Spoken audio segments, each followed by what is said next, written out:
Welcome back to the channel, my little angel pups. Today I've been working on a very special video for you. It's not Get Rich Part 4, but it kind of fits in with the Get Rich series. It's actually the best biomes to explore in Wolvden. Since exploring affects so many things, I made this handy little guide for you. Now let's get started. It's important to remember that this guide's for the best biome to explore in, not the best biome to live in or to move your pack to. That's a completely different thing. You can live in any of these biomes, but explore in all the other biomes. As you can see, I live in the Prairie, but I like to explore in the Glacier. You can live anywhere on this map. This is just where you explore. Whichever biome you live in will be shown on the left here. As you can see, I live in Prairie. If I click this link, it'll bring me to the Prairie. Now, you might want to explore in a different biome every single time. To do that, I like to bookmark the biome I'm going to explore in.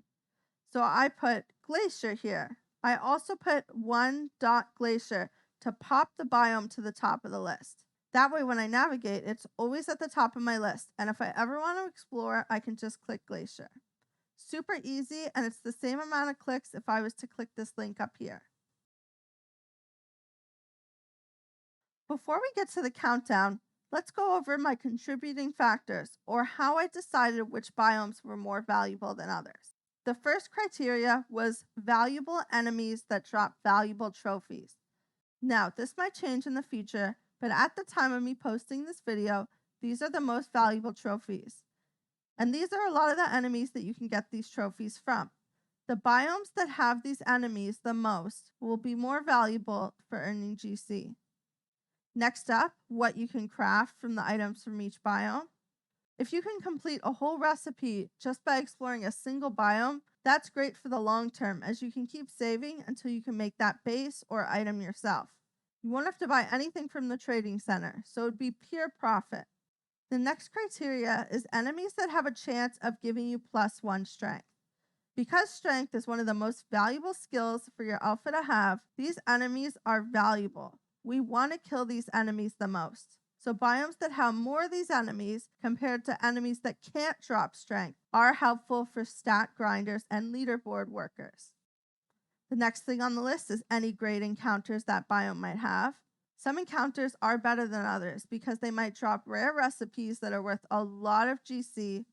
They might give you a random stat drop, although these happen very rarely, or they might just have a lot of good stuff. It's important to keep in mind that a lot of these encounters are shared in many biomes, but some might only be in a particular biome. The next thing that I've rated these biomes on is based on this poll they published a while ago. As you can see, it is which base would you like to see next? Badger won the poll, and within some time, we got the Badger base. That made Badger items very valuable. But these other bases that didn't win have a small chance of returning. So if you collect a lot of trophies from these items, you'll be prepared in case the bases ever become possible. We don't know if this will ever happen, but it doesn't hurt to hoard these trophies just in the small chance it does. The next thing I rated the biomes on is difficulty of the enemies. Some biomes do have harder enemies, like bears, birds, and snakes. If you're new to the game or your alpha is a low level, it might not be the best to take on these enemies right away. The final contributing factor was if there are any other bonuses or great things within that biome. This won't apply to all biomes, but there will be some cool things that I've listed in the following countdown. Number 12, the Rainforest. The Rainforest is a fun place to explore, but it doesn't offer much value within the game. It has a 4-to-10 valuable enemy ratio, which means there's 4 enemies that will give you good drops and 10 enemies that won't give you any good drops. That wastes most of your battles. You do get both of the valuable foxes, so you can craft either of the fox bases, and you get red wolf pelts, but you don't get much else from this biome. Now, that doesn't mean it's useless. It has a 4-to-10 strength ratio, which means there are 4 enemies that will give you strength and 10 enemies that cannot drop strength. The biome has none of the possible future bases. It has an enemy difficulty rating of 7. It luckily does have a few good things going for it. It has a lot of rare pelts that can be only gotten in this biome. That means if these pelts ever become valuable, it's good to have some of them on hand. It also has a parrot feather encounter. These parrot feathers are uncommon and can be used in a few different recipes, like Mouthful of Feathers. Really, I would avoid this biome if I were you, but you never know if it'll become valuable in the future. Number 11, Tundra. This biome has very few valuable enemies, with 3 valuable enemies and 17 unvaluable enemies. That being said, it does have all the red fox base items and all the lynx mask items. You also can get mustelid items from the Wolverine. The strength ratio of this biome is pretty even, with 10 enemies that can give you strength and 9 enemies that cannot give you strength. It also has a very rare encounter where you get +1 random stat. The only other good encounter is the Raven encounter, which very rarely gets you one of the J recipes that can sell for over 50 GC. This biome does have a lot of the enemies that may have future bases. I've given this biome a difficulty rating of 9 because there are 2 bird encounters and 2 bear encounters. Overall, if you're trying to collect lynx items, there are better biomes. If we ever get recipes that need caribou items, this will become a really great biome. Number 10, Grasslands. It's got some good stuff for a starter biome, but it doesn't have many stats, and that's its weakness. It has 7 valuable enemies and 9 unvaluable enemies. By exploring here, you can craft both fox applicators and the badger app. You also get coyote pelts and brown wolf pelts, which are valuable items that go in the Den of Pelts recipe. It's very limited on the site right now, with less than 50 ever made. This biome has very few enemies that can give you strength. 4 of the enemies can give you strength, while 13 will not give you strength. It does have 3 good encounters: the Raven, the Blue Jay, which gives a lot of lucky foots, and the Beaver, which can sometimes give you rare recipes. It doesn't have any enemies that might be on the future basis, so I've given it a difficulty rating of 7. Honestly, Grasslands is the least valuable of the 3 starter biomes, so I would avoid this one for exploring if you can, but it doesn't matter if you live here. Number 9, Swamp. Swamp has a little bit of everything, but you can't really craft many whole recipes with it. It has 8 valuable enemies and 9 unvaluable enemies. You can craft both fox applicators. You'll also get elk antlers for masks, coyote pelts, and red wolf pelts for the Den of Pelts. And there's one enemy that has rattlesnake skins. Rattlesnake skins go towards rattlesnake dens, which is a rare background with only 15 in the game at time of posting. So they're pretty good items to stock up on. The swamp has 5 enemies that'll give you strength, and 13 enemies that will not give you strength. Its encounters are pretty weak. The only good encounter it has is the beaver encounter. It doesn't have any of the enemies from possible future bases, and its enemies are pretty difficult overall. I've given it a difficulty rating of 9 because it has many birds, snakes, and bears. I don't think this biome's worth it for most players trying to craft things, but if you're just looking to sell your items, it might be worth your time. You'll just need a strong alpha if you want to power through enemies like these. Number 8, Riparian Woodland. Riparian Woodland has the same number of valuable enemies as the swamp. It has 7 valuable enemies and 8 unvaluable enemies. You can also only craft the fox apps, but the difference between Riparian Woodland and swamp is that it has better encounters. You can also get elk antlers for masks, coyote pelts, and brown wolf pelts. The brown wolf pelts are more valuable than their red counterpart. The strength ratio of Riparian Woodland is 7 enemies that will give you strength to 11 that won't give you strength. While this biome has a bit less than swamp, it stands out because it has a rare encounter that'll sometimes give you +1 wisdom during dusk time. It also has the Raven encounter, Blue Jay encounter, and Beaver encounter. It has enemies from 2 possible future bases, Grizzly and Elk. And the enemies are a bit less difficult than swamp. I've given this biome a difficulty rating of 8 because it does have 2 bears and a bird. Most enemies in this biome have a chance to give you something good. It's a very middle of the pack biome. Number 7, the Prairie. This was my original biome for a reason. It has lots of good stuff. To start with, it has 9 valuable enemies and 8 unvaluable enemies. In this biome, you can craft both fox applicators and the badger applicator. You'll also get coyote pelts and brown wolf pelts. This biome doesn't give you as much strength.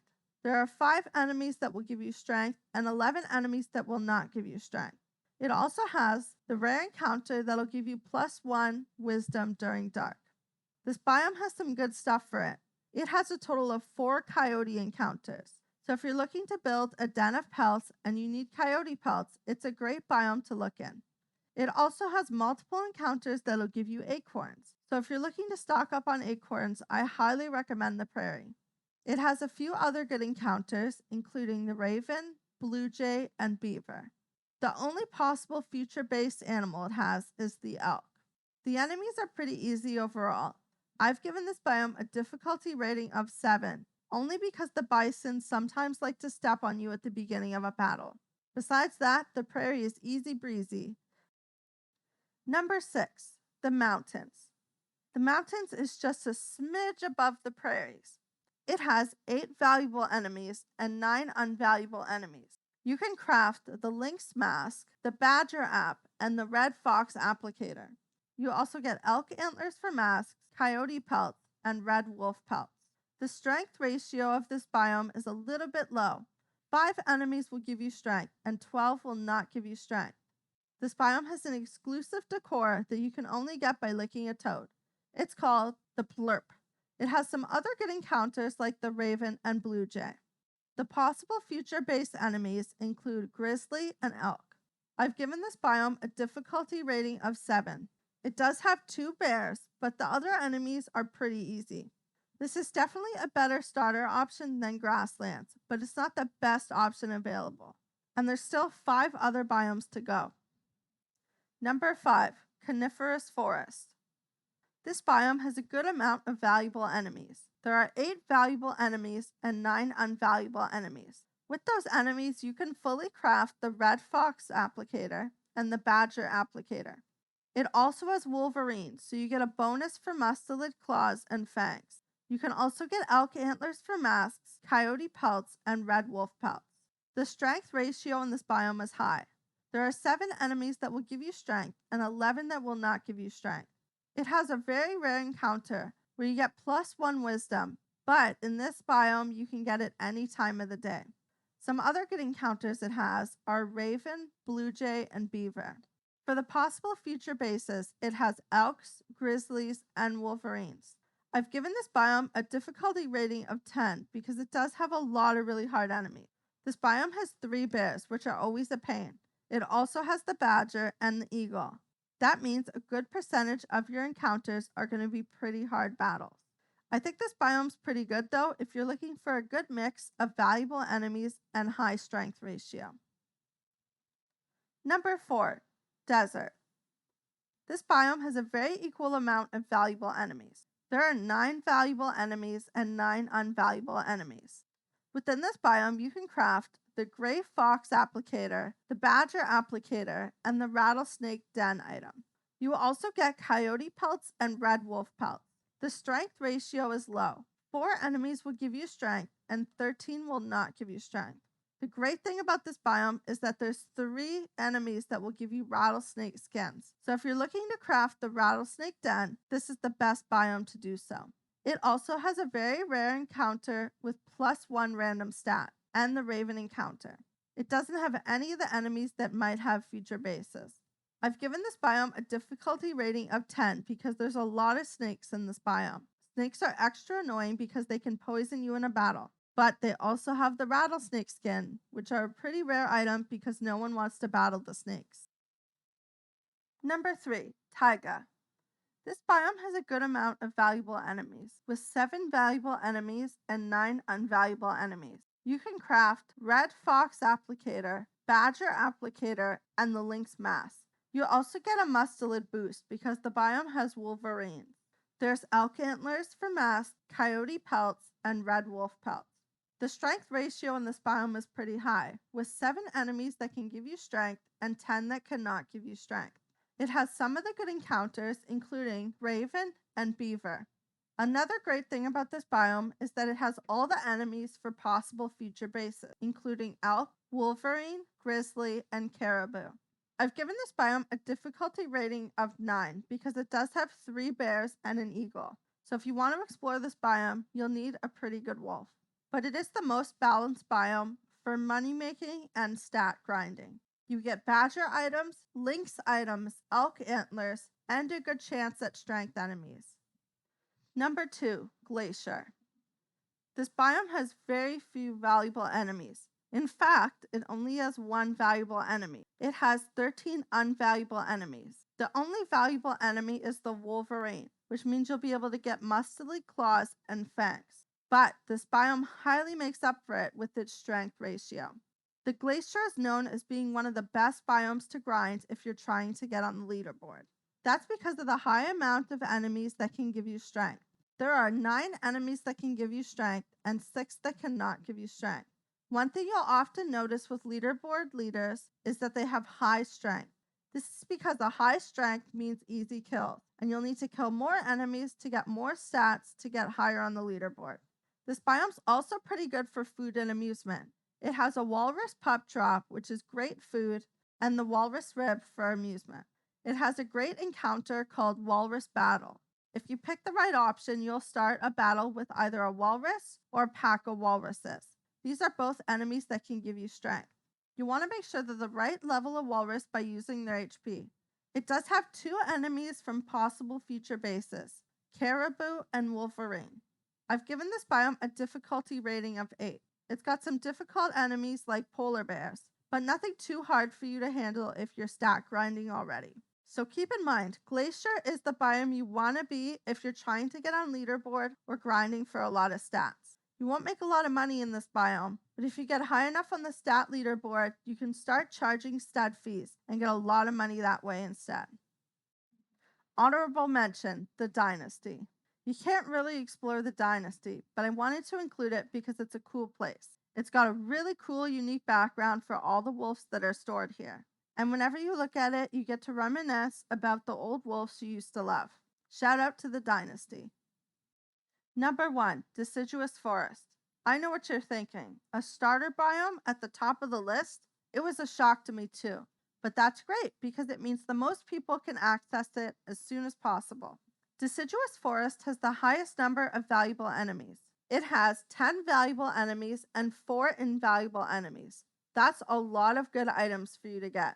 With this biome, you craft both of the fox applicators, the badger applicator, and the full den of pelts recipe. You will also get elk antlers for masks. It has a good enough strength ratio with 6 enemies that can give you strength and 11 that can't.